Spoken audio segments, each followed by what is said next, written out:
విశాఖపట్నంలో పుట్టి పెరిగాను. ఆంధ్ర యూనివర్సిటీలో చదువుకున్నాను. ఆంధ్ర యూనివర్సిటీలో ఎంఏ ఇన్ మ్యాథమెటికల్ ఎకనామిక్స్ చేశాను. సబ్సిక్వెంట్లీ యూనివర్సిటీలో ఉన్నప్పుడు నేను ఎన్సీసీలో ఉండేవాడు, naval wing. There also I could achieve lot of thing. అక్కడ సీనియర్ క్యాడెట్ కెప్టెన్ అయ్యి రిపబ్లిక్ డే పరేడ్ కి వెళ్ళాను, సెలెక్ట్ అయ్యి. తర్వాత సమ్మర్ క్రూజ్ కి వెళ్ళాను, సీ సర్టిఫికేట్ పాస్ అయ్యాను. ఇవన్నీ అయ్యాక నాకు నేవీలో చేరాలని చాలా పెద్ద కోరిక ఉండేది. రిపబ్లిక్ డే 1962లో వెళ్ళినప్పుడు ఆ ఏడాది ఆంధ్రప్రదేశ్ మేము అవుట్ ఆఫ్ 7 టోటల్ ప్రైజెస్ లో 6 ప్రైజెస్ మాకే వచ్చాయి. సో దాంతో బ్యానర్ అని పెద్ద జెండా అనేది కూడా ఇచ్చారు. అప్పుడు అదృష్టం ఏంటంటే ప్రైమ్ మినిస్టర్ అప్పుడు జవహర్లాల్ నెహ్రూ గారి ఇంటికి వెళ్ళాం. అప్పుడు ఇందిరాగాంధీ గారిని చూశాను, రాజీవ్ గాంధీను అతని తమ్ముని చిన్నపిల్లల కింద చూశాను. అది కాక మొన్నాడు రాష్ట్రపతి రాజేంద్ర ప్రసాద్ గారి ఇంటికి కూడా మమ్మల్ని పిలిచారు. అప్పుడు రాజేంద్ర ప్రసాద్ గారు వారి భార్యని చూసాము. ఇవన్నీ గ్రేట్ ఎక్స్పీరియన్సెస్ ఇన్ లైఫ్ ఆ రోజుల్లో మాకు. తర్వాత నేవీలో చేరాలని కోరుకుండి ఎంఐ అయిపోయాక నేవీలో చేరగలిగాను, సెలెక్ట్ అయ్యాను. కమిషన్ ఆఫీసర్, డైరెక్ట్ గా కమిషన్ ఆఫీసర్ గా రిక్రూట్ అయ్యి ఒక 26 ఏళ్లు పనిచేశాను. ఆ నేవీలో ఉన్నప్పుడు నాకు ఉన్న గ్రేట్ ఎక్స్పీరియన్స్ ఏంటంటే 1969లో సెలెక్ట్ చేసి నన్ను రష్యా పంపించారు.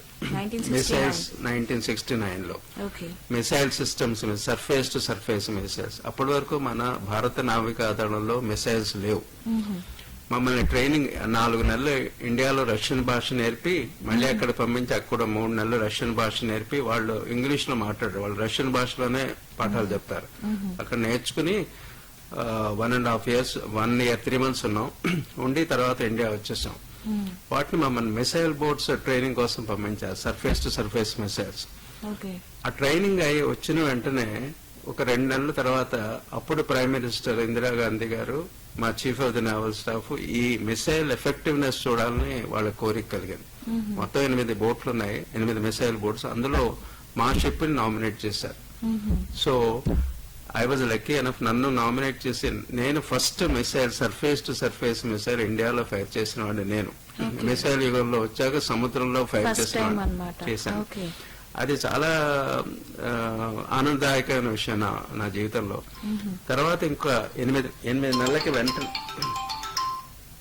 8 నెలలకి వార్ వచ్చింది మనకి, 1971 వార్. First time. ఇది మాది చాలా టాప్ సీక్రెట్ ప్రాజెక్ట్. ఎవరు దాని గురించి మాట్లాడకూడదు. ఇంకో నేవల్ ఆఫీసర్స్ తో కూడా మేము మాట్లాడేవాళ్ళం కాదు. మమ్మల్ని కొంచెం వేరేగా పెట్టేవారు ఆ రోజులో. 1971 వార్ వచ్చినప్పుడు 4th of December, 6th of December and 9th of December 3 attacks అయ్యాయి. అప్పుడు మేము పాకిస్తాన్ కరాచీ దాకా వెళ్లి మా షిప్స్ ని ఇంకో షిప్ తో తాళ్లతో కట్టి లాక్కెళ్లి కొంత దూరం అక్కడి నుంచి మమ్మల్ని వదిలేసి మేము ఫుల్ స్పీడ్ లో వెళ్లి కరాచీ మీద మిసైల్స్ ఫైర్ చేశాం. దానివల్ల కొన్ని షిప్పులు మునిగిపోయాయి, వాళ్ళ ఆయిల్ ట్యాంక్స్ అన్ని మండిపోయి వాళ్ళ పాకిస్తాన్ నేవీ వాళ్ళు బయటకు రాలేకుండా మేము రెస్ట్రిక్ట్ చేశాం. ఇవి రాత్రి మిసైల్స్ ఫైర్ చేసినప్పుడు వాళ్ళేమో ఇవి ఏరోప్లేన్స్ అనుకుని దాని మీద ఫైర్ చేయడం మొదలెట్టారు. వాళ్ళకి మిసైల్స్ అసలు అంత దూరం మిసైల్ బోట్స్ వచ్చి ఫైర్ చేస్తాను ఒక ఆలోచనే లేదు అప్పుడు.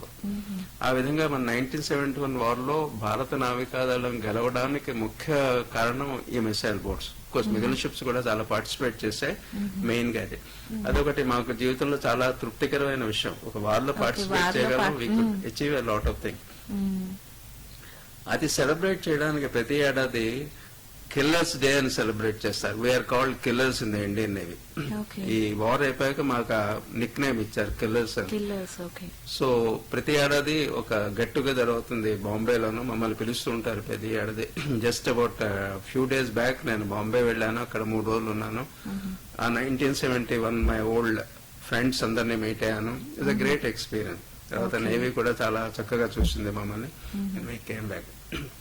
నేను 1993లో రిటైర్ అయిపోయాను నేవీ నుంచి. 93 ఇది కాక 1971 వార్ కాక 1988-89లో ఐపీకేఎఫ్ ఆపరేషన్స్ లో కూడా శ్రీలంక పార్టిసిపేట్ చేశాం. తర్వాత నన్ను కొన్నాళ్లు కోస్ట్ గార్డ్ కమాండర్ కింద వేశారు. వేసినప్పుడు కోస్ట్ గార్డ్ లో వాళ్ళ డ్యూటీస్ లో ఒకటి యాంటీ స్మగ్లింగ్. మాకు ఇన్ఫర్మేషన్ వచ్చి ఒక షిప్, ఒక బోట్ లో 500 సిల్వర్ బ్రిక్స్ వస్తున్నాయని తెలిసింది. సో ఇక్కడ నుంచి నేను షిప్స్ ని పంపించి దాన్ని ఇంటర్సెప్ట్ చేసి ఆ బోట్ ను పట్టుకుని తీసుకొచ్చాం. అది కొన్ని కోట్లు ఖరీదు చేస్తుంది, 500 బ్రిక్స్ ఆఫ్ సిల్వర్, పెద్ద పెద్ద బ్రిక్స్. అదొకటి చాలా memorable event in my life. 93లో రిటైర్ అయిపోయాను. రిటైర్ అయిపోయాక ఆమె qualified captain of merchant ships. I could have gone to merchant navy to earn money మిగిలిన వాళ్ళలాగా. కానీ మా పిల్లలు ఇంప్రెషనబుల్ ఏజ్ లో ఉండడం వల్ల, 10th and 12th స్టాండర్డ్ లో ఉండడం వల్ల వాళ్ళ ఫ్యూచర్ కోసం నేను ఉండిపోయాను. చిన్నప్పటి నుంచి నాకు సంగీతం మా చెల్లెలు నేర్చుకుంటూ ఉండేవారు, వింటూ ఉండేవాడిని. ఎందుకో సంగీతం నేర్చుకోవాలని ఉండేది, వెరైటీస్ ఆఫ్ రీజన్స్ వల్ల కుదరలేదు.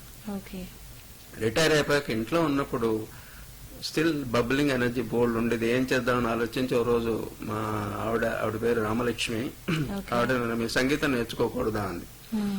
సో ఆలోచన వస్తే ఈ ఊళ్ళో ఐవీఎల్ శాస్త్రి గారిని, ఇంద్రగంటి వెంకటలక్ష్మణ శాస్త్రి గారిని సంగీత జనకులను ఆర్గనైజేషన్ రన్ చేస్తున్నారు, అందులో చేరాను.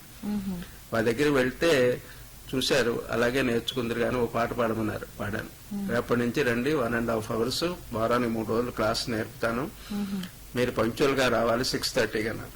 మహేశ్వర నేను రిటైర్డ్ నేవల్ ఆఫీసర్ అండి, 6:25 ఉంటాను. అలాగే వెళ్తుండేవాడిని. నాకు ఎప్పటికీ ఆయన అంటే అమితమైన ప్రేమ, చాలా గొప్పవారు. ఎవరి దగ్గర నయపేసి తీసుకోకుండా సంగీతం ఇంకా చెప్పారు. నేను చిన్నప్పటి నుంచి నాకు స్టాంప్స్ అంటే సరదా. ఇది కూడా ఎలా వచ్చిందంటే, నాకు 7 ఏళ్ళలో 8 ఏళ్ళలో ఉన్నప్పుడు మాట పోస్ట్ మ్యాన్ మా ఇంటికి వచ్చి, అతని చేతిలో బోర్డు ఉత్తరాలు ఉన్నాయి, వాటి మీద బొమ్మల్లా కనబడుతుండడానికి సీరియస్ గా చూస్తుంటే అతను ఏమైనా కావాలా అని ఒక స్టాంప్ తీసి ఇచ్చాడు. అప్పటి నుంచి అతను వచ్చినప్పుడల్లా అడుగుతున్నాడు స్టాంప్ ఏమని. అలా అలా ఇంట్రెస్ట్ పెరిగింది. మా ఇంటి వెనక్కి అతను కెనేడియన్స్ ఉండేవారు సిరిపురం దగ్గర. వాళ్ళు కూడా నా ఇంట్రెస్ట్ చూసి వాళ్ళకి వచ్చిన ఉత్తరాలు స్టాంపులు అన్నీ ఇస్తుండేవారు. అలా కలెక్ట్ చేయడం మొదలెట్టాను. అయ్యాక ఒక్కోసారి ఆ రోజుల్లో మోస్ట్లీ ఇండియన్ స్టాంప్స్, లేకపోతే అక్కడక్కడ ఫారిన్ స్టాంప్స్ దొరుకుతుండే. వాటి వాల్యూ గురించి నాకు పెద్ద తెలియదు, కానీ ఊరికే సరదా కలెక్ట్ చేస్తున్నాను. సబ్సిక్వెంట్లీ నేవీలో చేరాక డిఫెన్స్ సర్వీసెస్ మీద కాన్సన్ట్రేట్ చేసి డిఫెన్స్ మీద చాలా కలెక్ట్ చేశాను. ఆర్మీ, నేవీ, ఎయిర్ ఫోర్స్ అన్ని, ఇంక్లూడింగ్ ఫారిన్ కంట్రీస్. చిన్నప్పటి నుంచి సంగీతం అంటే ఇంట్రెస్ట్ ఉండడం వల్ల రిటైర్ అయ్యాక సంగీతం నేర్చుకోవడం మొదలెట్టాక నాకు రోజు ఆలోచన వచ్చింది, నాకు స్టాంపులు అంటే ఇష్టం, సంగీతం అంటే interest, why not specialize on the topic of music అని ఆలోచన వచ్చింది. వెంటనే లేచి నా ఉన్న కలెక్షన్ లో చూస్తే ఒక 36 స్టాంపులు దొరికాయి నా దగ్గర ఉన్న వాటిలో సంగీతానికి రిలేటెడ్ గా. మీరు సంగీతం మీద స్టాంపులు అంటే ఏమిటని అడిగితే, మీరు ఒక సంగీతంలో మ్యూజిషియన్స్ ఉంటే గాని, మ్యూజికల్ స్కోర్స్ ఉంటే గాని, లేకపోతే మ్యూజికల్ థియేటర్స్, లేకపోతే మ్యూజికల్ ఇన్స్ట్రుమెంట్స్ ఒక స్టాంప్ మీద ఉంటే ఆ స్టాంప్ నేను కలెక్ట్ చేస్తాను. ప్రపంచంలో ఎక్కడున్నా సరే, అది ఇంటర్నెట్ ఇప్పుడు ఫెసిలిటీ ఉంది కానీ అందులో కాన్స్టెంట్ గా సెర్చ్ చేస్తుంటాను, అవి తెప్పిస్తూ ఉంటాను. అది చాలా అలా కలెక్ట్ చేస్తూ కంటిన్యూస్ అవుతుంటే కొన్నాళ్ళకి ఒక ఏడాది పోయాక ఆలోచన వచ్చింది, మేబీ దీని మీద కాయిన్స్ కూడా ఉంటాయేమో అని. కాయిన్స్ అండ్ మ్యూజిక్ అంటే కూడా అదే, మ్యూజిషియన్ బొమ్మన్నా, మ్యూజికల్ స్కోర్ ఉన్నా, మ్యూజికల్ ఇన్స్ట్రుమెంట్ ఉన్నా, మ్యూజికల్ థియేటర్ ఉన్నా, అలా కూడా బోల్డ్. ఇప్పుడు నా దగ్గర 280 కాయిన్స్ ఉన్నాయి, అలాగా వరల్డ్ ఓవర్ కలెక్ట్ చేసిన. చాలా వాటికి అందులో silver, pure silver coins. Subsequently currency notes కూడా ఉంటాయేమో అని ఆలోచన వచ్చింది. అలాగే అలాంటి కరెన్సీ నోట్స్ నేను అన్ని సెర్చ్ చేసి ఒక 120 దాకా ఇప్పటి వరకు సంపాదించాను. నాకు తెలిసిన మట్టుకు 126 కరెన్సీ నోట్సే ఉన్నాయి ఇప్పుడు ప్రపంచంలో సంగీతానికి సంబంధించిన. 120 ఉన్నాయి. మిగిలిన 6 నేను కొనలేకపోయాను, ఎందుకంటే చాలా కాస్ట్లీ ఉన్నాయి. $600, $700 నేను కొనలేదు. ఇది కాక miniature models of musical instruments అని, మన మ్యూజికల్ ఇన్స్ట్రుమెంట్ పెద్దది ఎలా ఉంటుందో అలాంటివి చిన్న మోడల్స్ చాలా బ్యూటిఫుల్ గా చేసినవి అమెరికాలో నాకు ఒక కన్సర్ట్ కి వెళ్ళినప్పుడు అక్కడ షాప్ లో కనబడ్డాయి, అవి కొన్నాను. మీరు యాక్చువల్లీ ఆ ఇన్స్ట్రుమెంట్ ని పెట్టి అక్కడ ఒక ఎన్లార్జింగ్ గ్లాస్ పెడితే ఒరిజినల్ ఇన్స్ట్రుమెంట్ ఎంత బ్యూటిఫుల్ గా ఉంటుంది, అంత మెటిక్యులస్ గా చేశారు ఆ ఇన్స్ట్రుమెంట్స్. అది కూడా ఒక కలెక్షన్ అలా చేస్తున్నాను. దెన్ పెద్ద పెద్ద సంగీత విద్వాంసులు వస్తుంటారు, విశాఖపట్నం వస్తుంటారు, బోర్డు కచేరీలు చేస్తుంటారు. అలాగే మిగిలిన ఊళ్ళో కూడా కలుసుకుంటూ ఉంటాను. వాళ్ళని కలుసుకునే ముందర వాళ్ళు ఫోటోగ్రాఫ్ సంపాదించి ప్రింట్ చేసి ఇంటర్నెట్ లో డౌన్లోడ్ చేసి ప్రింట్ చేసి ఆ ఫోటోగ్రాఫ్ మీద పెట్టించుకుంటాను. ఇది నేను పోస్ట్ లో పంపించి ఎప్పుడు కలెక్ట్ చేయను ఆటోగ్రాఫ్స్, వాళ్ళని కలుసుకుంటేనే. వాళ్ళ దగ్గర డైరెక్ట్ గా. దీనివల్ల అడ్వాంటేజ్ ఏంటంటే నాకు వాళ్ళతో ఒక 10 నిమిషాలు మాట్లాడడానికి అవకాశం దొరుకుతుంది. వాళ్ళని పర్సనల్ గా కలుసుకున్నాను ఆనందం ఉంటుంది. అందుకని అలా కలెక్ట్ చేస్తున్నాను. ఇది కాక నా దగ్గర ఒక వెరీ రేర్ కలెక్షన్ ఒకటి ఉంది. దానికి నేను మ్యూజికల్ పోస్ట్ ఆఫీసెస్ అని పేరు పెట్టాను.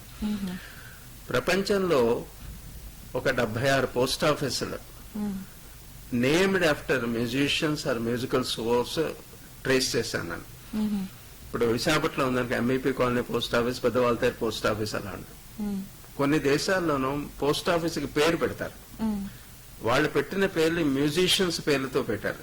లైక్ మొజార్ట్, షాపిన్ ఇలాంటి పేర్లు ఆ పోస్ట్ ఆఫీస్ మ్యూజికల్ అంటే సంగీతం వాళ్ళ పేర్లతో కలిపి పోస్టల్ ఆఫీస్ ఉంటుంది. పోస్ట్ ఆఫీస్ పేరే మొజార్ట్, షాపిన్ పోస్ట్ ఆఫీస్, పోస్ట్ అలాగనమాట.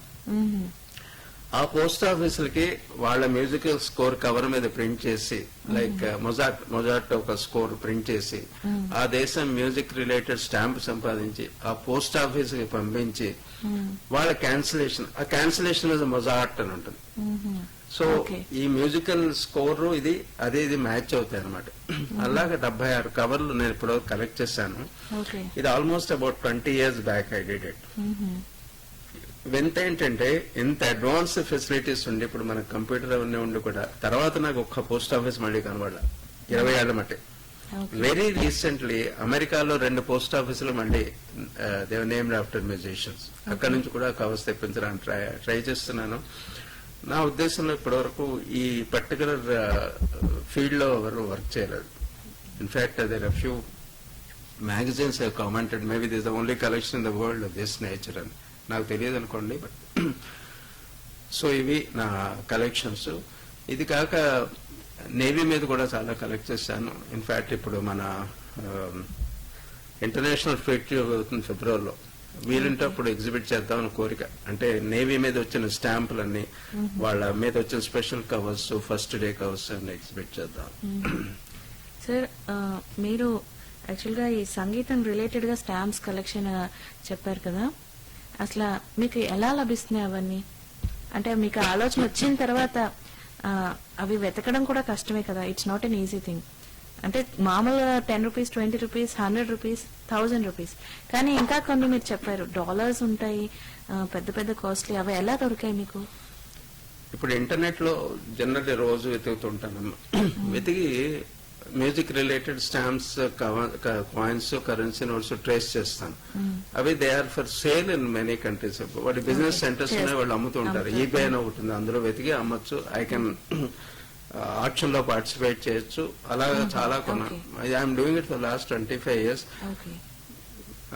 నాకు వస్తున్న half my pension I spend on that. మా ఇంట్లో ఎవరు ఏమనరు, మా భార్య ఏమందు, ఎంత ఖర్చు పెట్టుకున్నా ఏమందు దాని మీద.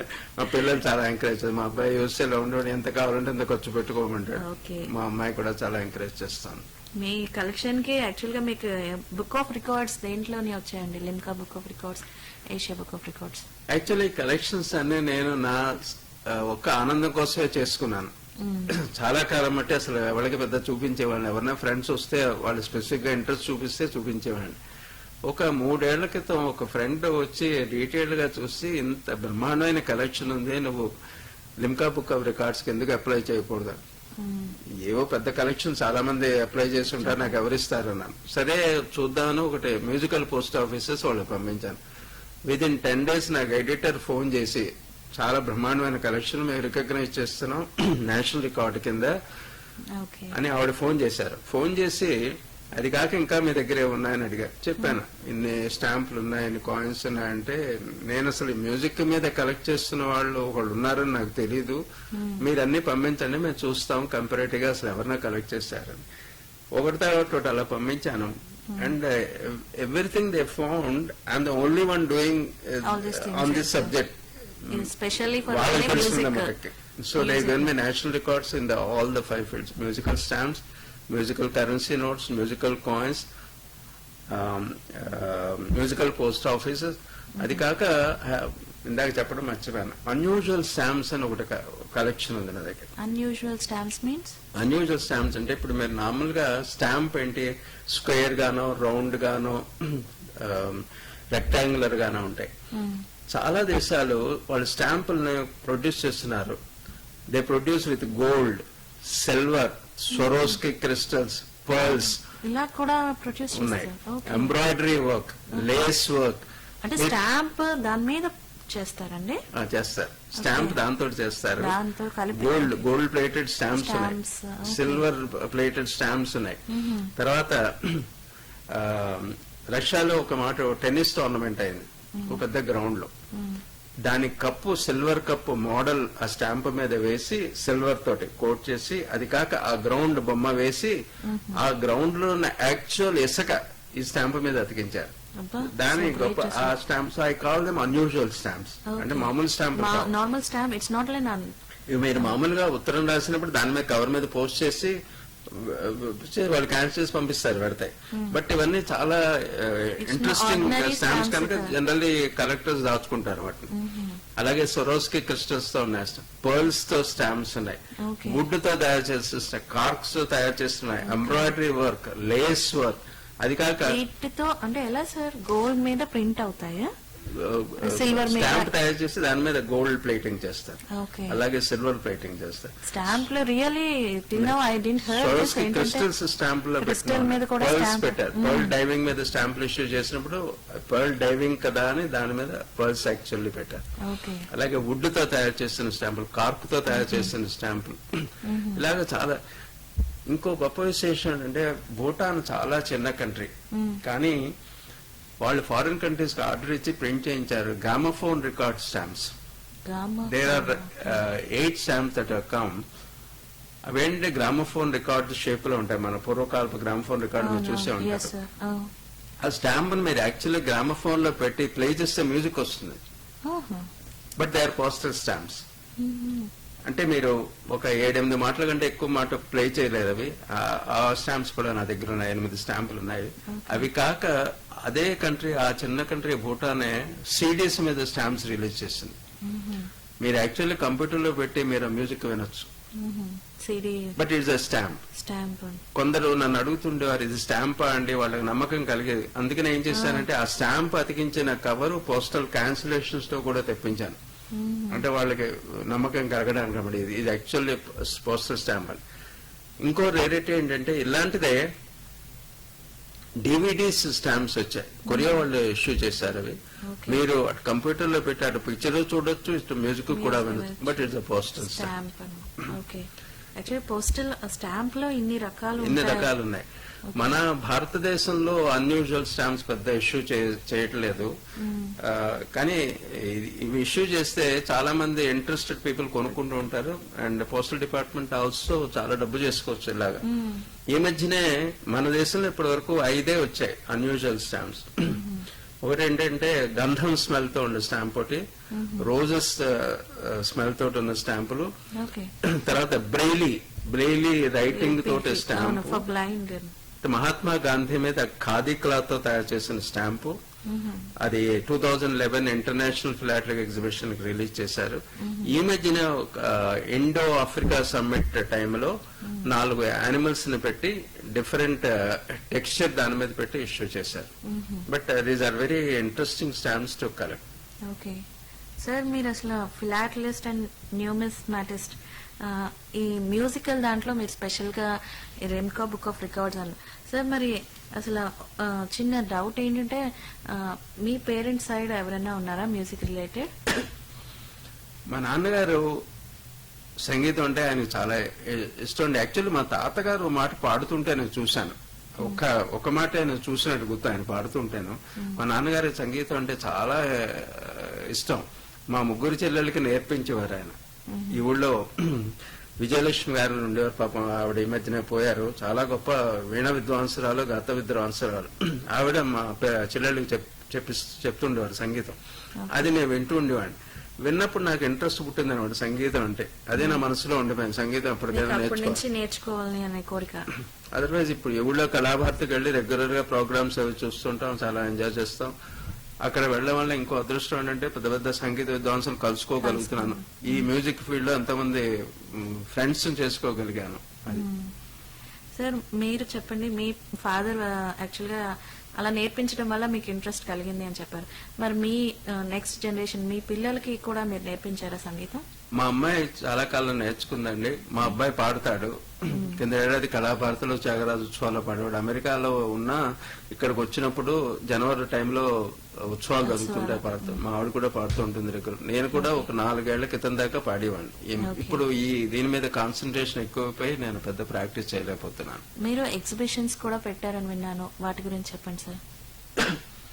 ఇదివరకు నేను కాంపిటేటివ్ ఎగ్జిబిషన్స్ కి వెళ్తుండాను. ఫిలాటలిక్ ఎగ్జిబిషన్స్ అని అవుతుండే, కాంపిటేటివ్ ఎగ్జిబిషన్స్ అండ్ వేరే ఢిల్లీ, బరోడా, బాంబే అండ్ ఆల్. అక్కడికి వెళ్లి మిగిలిన వాళ్ళతో కంపీట్ చేయడం. చాలా gold medals, vermeil medals, silver medals వచ్చాయి. కానీ ఇప్పుడు నాకు 75 ఏళ్లు. ఈ మధ్యనే అనిపించింది నేను ఇంకా వెళ్లి మిగిలిన వాళ్ళతో కంపీట్ చేయడం ఎందుకు, ఏవో చాలా మెడల్స్ వచ్చాయి కదా అని. 2 years back Visakha music academy విశాఖపట్నంలో నన్ను ఇన్వైట్ చేశారు ఎగ్జిబిట్ చేయమని వాళ్ళ వారోత్సవాల్లో, యాన్యువల్ ఉత్సవాల్లో. అంటే మీ నా స్టాంప్స్ ఎగ్జిబిట్ చేయమని. ఓకే. అప్పుడు స్టాంప్స్, కాయిన్స్, కరెన్సీ అన్నప్పుడు ఎగ్జిబిట్ చేశాను. డాక్టర్ మంగళపల్లి బాలమల్లికృష్ణ గారు పద్మవిభూషణ్ ఆయన వచ్చి ఇనాగ్రేట్ చేశారు. తర్వాత నన్ను ఫెలిసిటేట్ కూడా చేశారు. గొప్ప విశేషం అంటే ఆయన మొన్నాడు నన్ను పిలిపించి నా కంప్లీట్ కలెక్షన్ డీటెయిల్డ్ గా చూశారు. అది నాకు చాలా గొప్ప చిరస్మరణమైన సంఘటన. ఎందుకంటే ఆయన ఇంట్రెస్ట్ చూశాను. 3 మాటలు అన్నారు, చాలా గొప్ప సర్వీస్ చేస్తున్నారండి సంగీతానికి.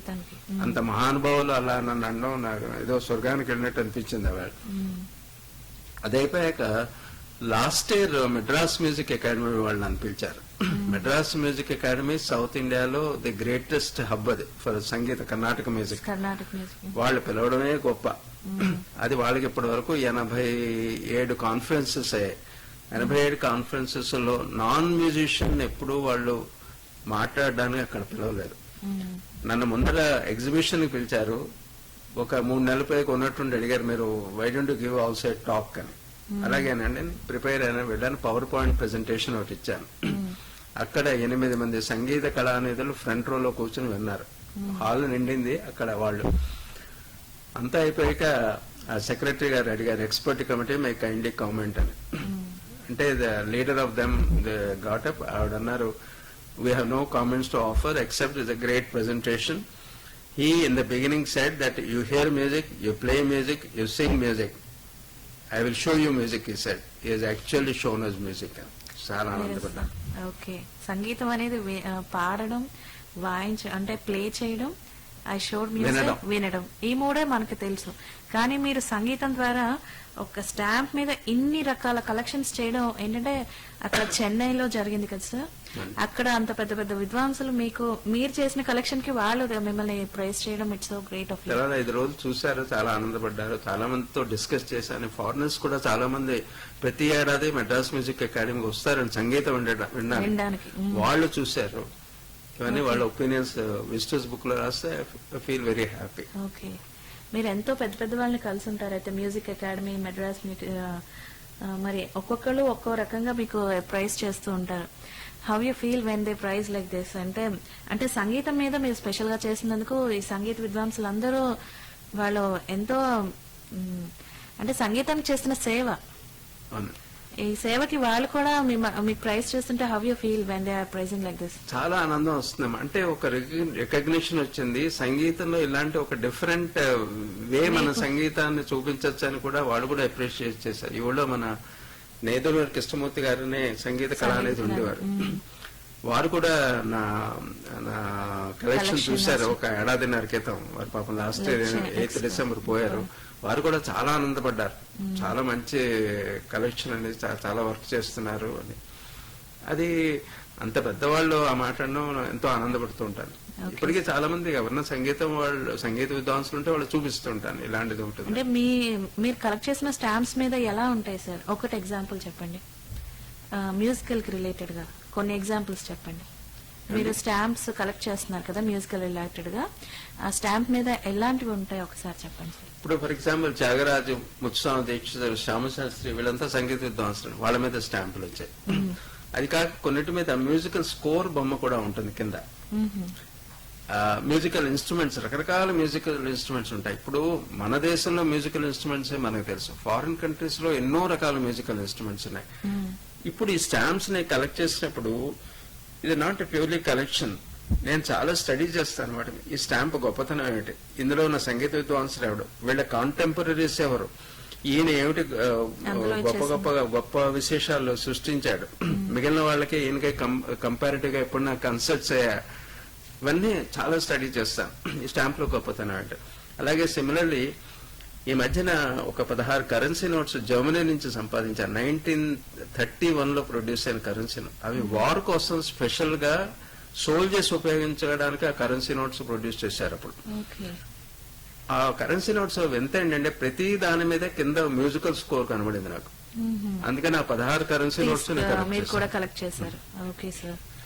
సో ఇలాగా వింత వింతలు కనబడుతూ ఉంటాయండి వీటిలో. అంటే మీరు కలెక్షన్ చేసిన కాయిన్స్ లో కూడా మీరు అలాంటివి కలెక్ట్ చేశారు. ఇప్పటి వరకు ఎన్ని సార్ కాయిన్స్? 280 ఉన్నాయి నా దగ్గర.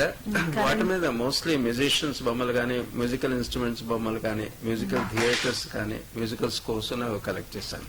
ఇప్పటివరకు గోల్డ్ కాయిన్ ఎక్కడ దొరకలేదు నాకు ఇంకాను. ఓకే. కరెన్సీ మీద సార్, కరెన్సీ ఎన్ని కలెక్ట్ చేశారు? కరెన్సీ మీద 120 ఉన్నాయి మన దగ్గర. నాకు తెలిసినంత మటుకు ప్రపంచంలో 126 ఉన్నాయి ఇప్పటి వరకు. ఓకే. ఇంకా మనిషి అంతా పోస్టల్ స్టాంప్ కూడా విడుదల చేస్తున్నారు, సంథింగ్ ఐ హర్డ్ సార్. అండి, ఒక మనిషి అంతా పోస్టల్ స్టాంప్ కూడా రిలీజ్ చేస్తున్నారు పోస్టల్ వాళ్ళు, పోస్టల్ డిపార్ట్మెంట్ వాళ్ళు.